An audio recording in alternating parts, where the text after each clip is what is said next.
16 Ce matin-là, il y avait un grand remue-ménage, dans la basse-cour du presbytère. Le boucher des Artaud venait de tuer Mathieu, le cochon, sous le hangar. Désiré, enthousiasmé, avait tenu les pieds de Mathieu, pendant qu'on le saignait, le baisant sur l'échine pour qu'il sentît moins le couteau, lui disant qu'il fallait bien qu'on le tuât, maintenant qu'il était si gras. Personne comme elle ne tranchait la tête d'une oie d'un seul coup de hachette, ou n'ouvrait le gosier d'une poule avec une paire de ciseaux. Son amour des bêtes acceptait très gaillardement ce massacre. C'était nécessaire, disait-elle, ça faisait de la place aux petits qui poussaient. Et elle était très gaie. Mademoiselle, grondait la teuse à chaque minute, vous allez vous faire mal. Ça n'a pas de bon sens, de se mettre dans un état pareil, parce qu'on tue un cochon. Vous êtes rouge comme si vous aviez dansé tout un soir. Mais Désiré tapait des mains, tournait, s'occupait. La teuse, elle, avait les jambes qui lui rentraient dans le corps, ainsi qu'elle le disait. Depuis le matin 6 heures, elle roulait sa masse énorme, de la cuisine à la basse-cour. Elle devait faire le boudin. C'était elle qui avait battu le sang, de larges terrines toutes roses au grand soleil. Et jamais elle n'aurait fini, parce que mademoiselle l'appelait toujours, pour des riens. Il faut dire qu'à l'heure même où le boucher saignait Mathieu, Désiré avait eu une grosse émotion, en entrant dans l'écurie. Lise, la vache, était en train d'y accoucher. Alors, saisie d'une joie extraordinaire, elle avait achevé de perdre la tête. Un s'en va, un autre arrive. Cria-t-elle, sautant, pirouettant sur elle-même. Mais viens donc voir, la teuse. Il était 11 heures. Par moments, un chant sortait de l'église. On saisissait un murmure confus de voix désolées, un balbutiement de prières, d'où montaient brusquement des lambeaux de phrases latines, jetées à pleine voix. Viens donc. Répéta Désiré pour la 20e fois. Il faut que j'aille sonner, murmura la vieille servante, jamais je n'aurai fini. Qu'est-ce que vous voulez encore, mademoiselle? Mais elle n'attendit pas la réponse. Elle se jeta au milieu d'une bande de poules, qui buvaient goulûment le sang, dans les terrines. Elle les dispersa à coups de pied, furieuse. Puis elle couvrit les terrines, en disant, ah bien. Au lieu de me tourmenter vous feriez mieux de veiller sur ces gueuses. Si vous les laissez faire, vous n'aurez pas de boudin, comprenez-vous. Désiré riait. Quand les poules auraient bu un peu de sang, le grand mal. Ça les engraissait. Puis, elle voulut emmener la teuse auprès de la vache. Celle-ci se débattait. Il faut que j'aille sonner. L'enterrement va sortir. Vous entendez bien. À ce moment, dans l'église, les voix grandirent, trônèrent sur un ton mourant. Un bruit de pas arriva, très distinct. Non, regarde, insistait Désiré en la poussant vers l'écurie. Dis-moi ce qu'il faut que je fasse. La vache, étendue sur la litière, tourna la tête, les suivit de ses gros yeux. Et Désiré prétendait qu'elle avait pour sûr besoin de quelque chose. Peut-être qu'on aurait pu l'aider, pour qu'elle souffrît moins. La teuse haussait les épaules. Est-ce que les bêtes ne savaient pas faire leurs affaires elles-mêmes? Il ne fallait pas la tourmenter, voilà tout. Elle se dirigeait enfin vers la sacristie, lorsqu'en repassant devant le hangar, elle jeta un nouveau cri. Tenez, tenez, dit-elle, le poing tendu. Ah! La gredine. Sous le hangar, Mathieu, en attendant qu'on le grillât, s'allongeait, tombé sur le dos, les pattes en l'air. Le trou du couteau, à son cou, était tout frais, avec des gouttes de sang qui perlaient. Et une petite poule blanche, l'air très délicat, piquait une à une les gouttes de sang. Pardi. Elle se régale, dit simplement Désiré. Elle s'était penchée, elle donnait des tapes sur le ventre ballonné du cochon, en ajoutant « un. Mon gros, tu leur as assez de fois volé leur soupe pour qu'elle te mange un peu le cou maintenant. » La teuse ôta rapidement son tablier, dont elle enveloppa le cou de Mathieu. Ensuite, elle se hâta, elle disparut dans l'église. La grande porte venait de crier sur ses gonds rouillés, une bouffée de chant s'élargissait en plein air, au milieu du soleil calme.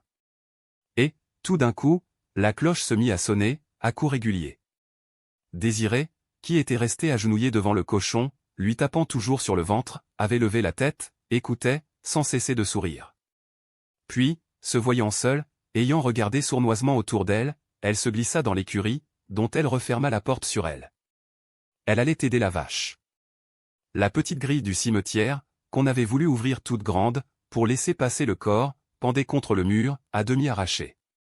Dans le champ vide, le soleil dormait, sur les herbes sèches. Le convoi entra, en psalmodiant le dernier verset du Miserere. Et il y eut un silence. Requiem aeternam dona ei, Domine, reprit d'une voix grave l'abbé Mouret. Et lux perpetua Luceaei, ajouta frère Archangia, avec un mugissement de chantre. D'abord, Vincent s'avançait, en surplis, portant la croix, une grande croix de cuivre à moitié désargentée, qu'il levait à deux mains, très haut. Puis, marchait l'abbé Mouret, pâle dans sa chasuble noire, la tête droite, chantant sans un tremblement des lèvres, les yeux fixés au loin, devant lui. Le cierge allumé qu'il tenait tachait à peine le plein jour d'une goutte chaude. Et, à deux pas, le touchant presque, venait le cercueil d'Albine, que 4 paysans portaient sur une sorte de brancard peint en noir. Le cercueil mal recouvert par un drap trop court montrait, au pied, le sapin neuf de ses planches, dans lequel les têtes des clous mettaient des étincelles d'acier. Au milieu du drap, des fleurs étaient semées, des poignées de roses blanches, de jacinthes et de tubéreuses, prises au lit même de la morte. « Faites donc attention !» cria frère Archangia aux paysans, lorsque ceux-ci penchèrent un peu le brancard, pour qu'il pût passer, sans s'accrocher à la grille. « Vous allez tout flanquer par terre. » Et il retint le cercueil de sa grosse main. Il portait l'aspersoir, faute d'un second clerc, et il remplaçait également le chantre, le garde champêtre, qui n'avait pu venir. « Entrez aussi, vous autres, dit-il en se tournant. C'était un autre convoi, le petit de la Rosalie, mort la veille, dans une crise de convulsion. Il y avait là, la mère, le père, la vieille Brichet, Catherine, et 2 grandes filles, la Rousse et Lisa. Ces dernières tenaient le cercueil du petit, chacune par un bout. Brusquement, les voix tombèrent. Il y eut un nouveau silence. La cloche sonnait toujours, sans se presser, d'une façon navrée. Le convoi traversa tout le cimetière, se dirigeant vers l'angle que formaient l'église et le mur de la basse-cour. Des vols de sauterelles s'envolaient, des lézards rentraient vivement dans leurs trous. Une chaleur, lourde encore, pesait sur ce coin de terre grasse. Les petits bruits des herbes cassées sous le piétinement du cortège prenaient un murmure de sanglots étouffés. « Là, arrêtez-vous, » dit le frère en barrant le chemin aux 2 grandes filles qui tenaient le petit. « Attendez votre tour. Vous n'avez pas besoin d'être dans nos jambes. » Et les grandes filles posèrent le petit à terre. La Rosalie, Fortunée et la vieille Brichet s'arrêtèrent au milieu du cimetière, tandis que Catherine suivait sournoisement frère Archangia. La fosse d'Albine était creusée à gauche de la tombe de l'abbé Caffin, dont la pierre blanche semblait au soleil toute semée de paillettes d'argent. Le trou béant, frais du matin, s'ouvrait parmi de grosses touffes d'herbe, sur le bord, de hautes plantes, à demi arrachées, penchaient leurs tiges, au fond, une fleur était tombée, tachant le noir de la terre de ses pétales rouges. Lorsque l'abbé Mouret s'avança, la terre molle céda sous ses pieds, il dut reculer, pour ne pas rouler dans la fosse. « Ego sum » entonna-t-il d'une voix pleine, qui dominait les lamentations de la cloche. Et, pendant l'antienne, les assistants instinctivement jetaient des coups d'œil furtifs au fond du trou, vide encore. Vincent, qui avait planté la croix au pied de la fosse, en face du prêtre, poussait du soulier de petits filets de terre, qu'il s'amusait à regarder tomber, et cela faisait rire Catherine, penchée derrière lui, pour mieux voir. Les paysans avaient posé la bière sur l'herbe. Ils s'étiraient les bras, pendant que frère Archangia préparait l'aspersoir. « Ici, Voriot !» appela Fortuné. Le grand chien noir, qui était allé flairer la bière, revint en rechignant. « Pourquoi a-t-on amené ce chien » s'écria Rosalie. « Pardi. Il nous a suivis, dit Lisa, en s'égayant discrètement. Tout ce monde causait à demi-voix, autour du cercueil du petit. Le père et la mère l'oubliaient par moments, puis, ils se taisaient, quand ils le retrouvaient là, entre eux, à leurs pieds. « Et le père Bambousse n'a pas voulu venir » demanda la Rousse. La vieille Brichet leva les yeux au ciel. « Il parlait de tout casser, hier, quand le petit est mort, » murmura-t-elle. « Non, ce n'est pas un bon homme, je le dis devant vous, Rosalie. Est-ce qu'il n'a pas failli m'étrangler, en criant qu'on l'avait volé, qu'il aurait donné un de ses champs de blé, pour que le petit mourût 3 jours avant la noce? On ne pouvait pas savoir, dit d'un air malin le grand Fortuné. Qu'est-ce que ça fait que le vieux se fâche? Ajouta Rosalie. Nous sommes mariés tout de même, maintenant. Il se souriait par-dessus la petite bière, les yeux luisants. Lisa et la Rousse se poussèrent du coude. Tous redevinrent très sérieux. Fortuné avait pris une motte de terre pour chasser Voriot, qui rôdait à présent parmi les vieilles dalles. Ah! Voilà que ça va être fini, souffla très bas la Rousse.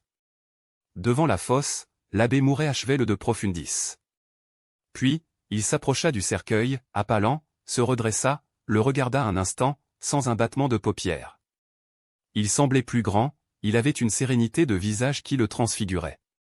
Et il se baissa, il ramassa une poignée de terre qu'il sema sur la bière en forme de croix. Il récitait, d'une voix si claire, que pas une syllabe ne fut perdue, revertitur in terram suam inderat, et spiritus rodiat deum qui dédie illum. Un frisson avait couru parmi les assistants. Lisa réfléchissait, disant d'un air ennuyé, ça n'est pas gai tout de même, quand on pense qu'on y passera à son tour. Frère Archangia avait tendu l'aspersoir au prêtre. Celui-ci le secoua au-dessus du corps, à plusieurs reprises. Il murmura, requiesca in pace. Amen, répondirent à la fois Vincent et le frère, d'un ton si aigu et d'un ton si grave, que Catherine dut se mettre le poing sur la bouche, pour ne pas éclater. Non, non, ce n'est pas gai, continuait Lisa. Il n'y a seulement personne, à cet enterrement. Sans nous, le cimetière serait vide. On raconte qu'elle s'est tuée, dit la vieille Brichet. Oui, je sais, interrompit la rousse. Le frère ne voulait pas qu'on l'enterrât avec les chrétiens. Mais monsieur le curé a répondu que l'éternité était pour tout le monde. J'étais là. N'importe, le philosophe aurait pu venir. Mais la Rosalie les fit taire en murmurant, et... Regardez, le voilà, le philosophe. En effet, Jean Bernat entrait dans le cimetière. Il marcha droit au groupe qui se tenait autour de la fosse. Il avait son pas gaillard, si souple encore, qu'il ne faisait aucun bruit. Quand il se fut avancé, il demeura debout derrière frère Archangia, dont il sembla couver un instant la nuque des yeux. Puis, comme l'abbé Mouret achevait les oraisons, il tira tranquillement un couteau de sa poche, l'ouvrit, et abattit, d'un seul coup, l'oreille droite du frère. Personne n'avait eu le temps d'intervenir. Le frère poussa un hurlement. La gauche sera pour une autre fois, dit paisiblement Jean Bernat en jetant l'oreille par terre. Et il repartit. La stupeur fut telle, qu'on ne le poursuivit même pas. Frère Archangia s'était laissé tomber sur le tas de terre fraîche retiré du trou. Il avait mis son mouchoir en tampon sur sa blessure. Un des 4 porteurs voulut l'emmener, le reconduire chez lui. Mais il refusa du geste. Il resta là, farouche, attendant, voulant voir descendre Albine dans le trou.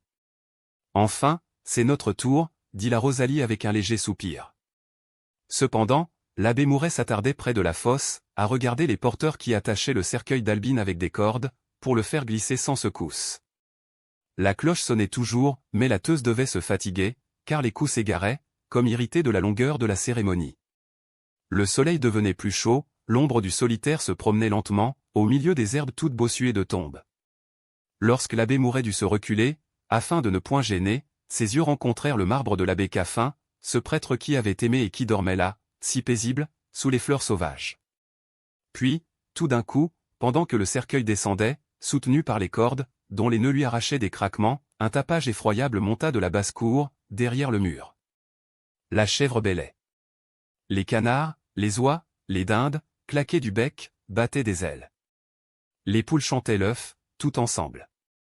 Le coq fauve Alexandre jetait son cri de clairon. On entendait jusqu'au bond des lapins, ébranlant les planches de leur cabine. Et, par-dessus toute cette vie bruyante du petit peuple des bêtes, un grand rire sonnait. Il y eut un froissement de jupes.